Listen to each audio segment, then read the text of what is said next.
आप देख रहे हैं headlines daily HT news.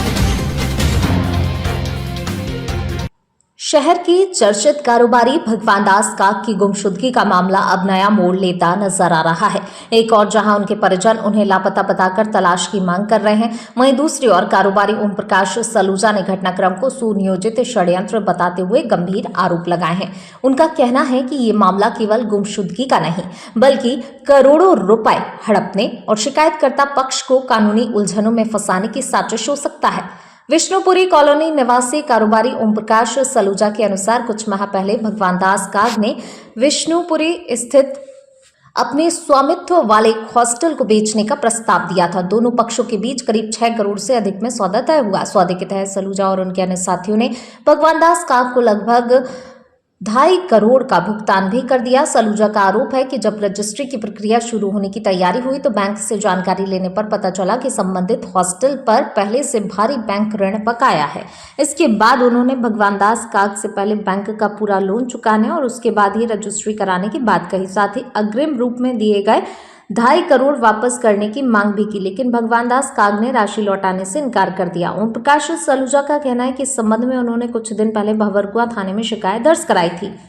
Police ने मामले में बयान लेने के लिए भगवान दास काग को बुलाया, लेकिन कथित रूप से अगले ही दिन वे अचानक लापता हो गए। सलूजा का आरोप है कि इसके बाद पूरे घटनाक्रम को इस तरह प्रस्तुत किया गया कि शिकायतकर्ता पक्ष ही संदेह के घेरे में आ जाए। सलूजा ने आरोप लगाया इस मामले में उन पर दबाव बनाने के लिए भगवान दास काग परिवार के लोगों द्वारा सिरवी समाजजनों को बरगलाकर पुलिस कमिश्नर कार्यालय पर ज्ञापन दिया गया था।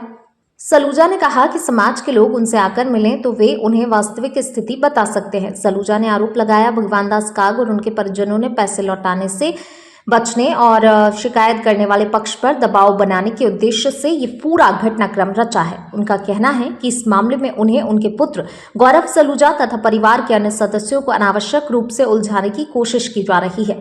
उन्होंने कहा कि वे इस पूरे मामले की शिकायत पुलिस के वरिष्ठ अधिकारियों से करेंगे और निष्पक्ष एवं गहन जांच की मांग करेंगे। उनका कहना है यदि पूरे प्रकरण की आर्थिक लेन देन, बैंक रिकॉर्ड, दस्तावेज, घटनाक्रम की निष्पक्ष जांच की जाए तो सच्चाई सामने आ जाएगी और दूध का दूध पानी का पानी हो जाएगा। फिलहाल भगवान दास काग की गुमशुदगी की जांच पुलिस द्वारा की जा रही है। वहीं कारोबारी ओम प्रकाश सलूजा के आरोपों के बाद इस मामले ने नया मोड़ ले लिया है। अब ये जांच का विषय है कि ये केवल गुमशुदगी का मामला है या इसके पीछे करोड़ों रुपए के लेन देन से जुड़ा कोई बड़ा विवाद और सुनियोजित षड्यंत्र छिपा हुआ है।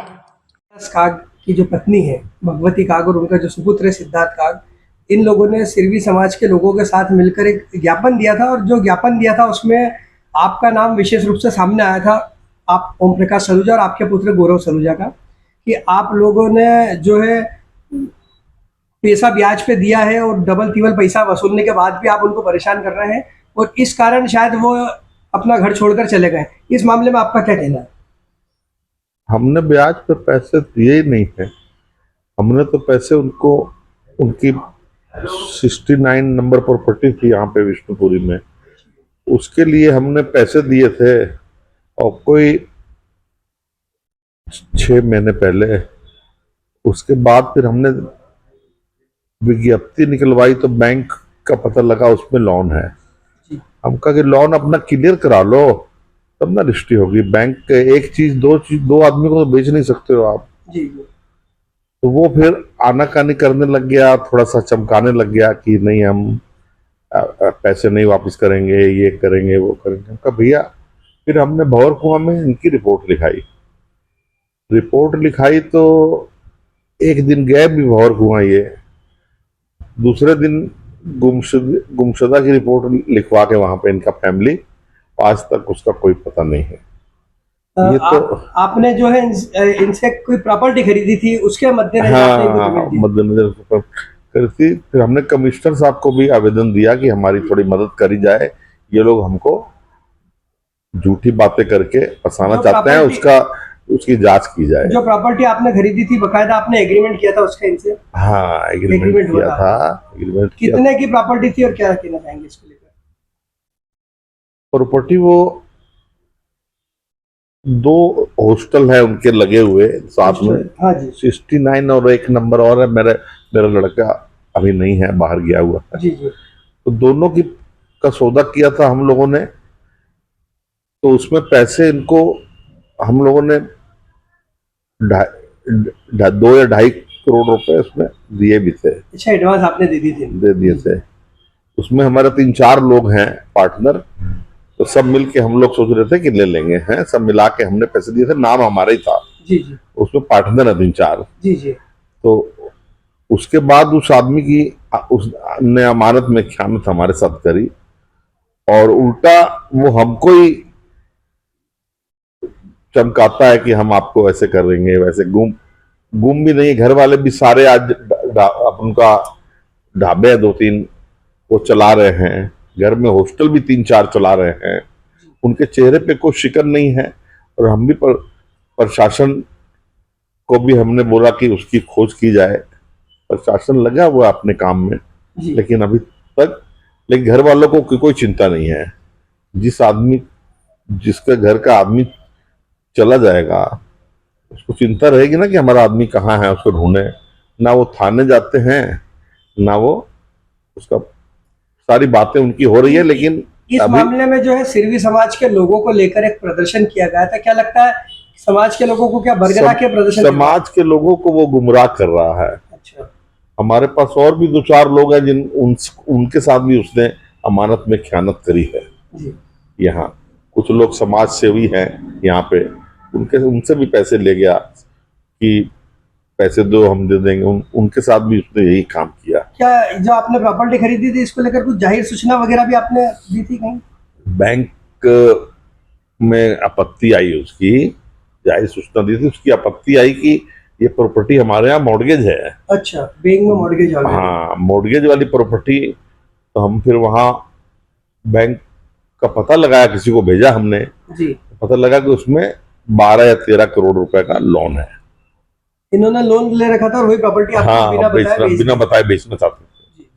हम कहा कि ओरिजिनल रजिस्ट्री लेके आओ, तो 5-6 महीने से ये हमको परेशान कर रहे हैं, और हमारा बार बार हमको ये बोलते हैं कि आपको हम फंसा देंगे, ये करेंगे। ओरिजिनल रजिस्ट्री बैंक में रखी होने के कारण आपके पास लेके नहीं लेके, हमको ओरिजिनल रजिस्ट्री लेके आओ, हम देखें सही क्या प्रॉपर्टी। तो ये जो सूदखोरी का आपके ऊपर आरोप है, ये सरासर गलत है बिल्कुल। आप सूदखोरी का काम भी नहीं करते हैं और ना ही हमने किया है, और कोई भी इल्जाम आदमी किसी पे भी लगा सकता है, उसको कोई रोका नहीं जा सकता। अब किसी पे भी कोई भी कुछ भी लांछन आदमी लगा सकता है। अभी जो आपका पैसा इनके पास है, फंसा हुआ पैसा है एक तरह से, वो क्या उसके लिए भी आपने भी प्रयास किया भी निकालने में? हमने बहुत को आवेदन दिया हुआ है जी, थाने पे आवेदन। थाने पे। समाज को मतलब जो समाज को, उनसे आप क्या अपील करना? समाज से तो हम यही कहेंगे कि समाज हमसे मिले तो मैं उनको सच्चाई सारी बताऊं कि इसने क्या किया है। ये उसके समाज उसके पेपर देखे, हमारे जो पेपर इसने एग्रीमेंट किए हैं वो देखे। उसके बाद समाज से बाहर से बड़ी कोई चीज नहीं होती है। समाज को भी इस आदमी ने गुमराह किया हुआ, और इसके लड़के ने भी, और इसकी वाइफ, तीनों मिलके ही उल्टी बातें करते हैं। 1-2 जगह हमारी बैठ के बात भी हुई, फिर भी इन्होंने बोला, आश्वासन भी दिया कि हम आज करवाते हैं, कल करवाते हैं, फिर भी हमारा कोई काम। आपके ऊपर जो डराने धमकाने का आरोप लगा था, वो भी उसके बारे में क्या कहना चाहेंगे? इनके लड़के ने भी आरोप लगाया था कि आपके लड़के गौरव ने भी। ये लोग हमको चमकाते हैं। अच्छा, उल्टा ये चमकाते हैं कि हम लोग उसको भेज के आपको FIR करा देंगे, ये करेंगे, वो करेंगे, ये चमकाते हैं। यहाँ तो हमारा चमकाने का कोई, हमने ना कभी, हम बैठ रहे हैं यहाँ पे खुलेआम, और वो हमको किसी न किसी के हाथ खबर भेजते हैं कि आपको ये करा देंगे, वो करा देंगे। और चमकाने का काम इनका है। हमने कभी ऐसी बात किसी के साथ नहीं करी है आज तक। आपका परिचय दीजिए। सर 2 से 2.5 करोड़ की राशि बहुत बड़ी होती है, आपने ओरिजिनल कागज नहीं देखे, इतनी बड़ी राशि कैसे देंगे? 4-5 लोग, हम लोग के समाज के 4-5 लोग हैं, उसमें 5 लोगों ने करा कि भाई आप एग्रीमेंट कर दो, जब रजिस्ट्री होगी तो हम साथ में मिलके सारे नाम दे देंगे। 5-6 लोगों के पैसे हैं वो। और आप देख रहे हैं HD न्यूज। नमस्कार, मैं आशुतोष राणा। HD न्यूज के सभी दर्शकों को मेरी बहुत सारी शुभकामनाएं। हाय, मैं हूँ दीपिका सिंह और आप देख रहे हैं HD न्यूज। हाय, मैं हूं बिंदु दारा सिंह और आप देख रहे हैं HD न्यूज।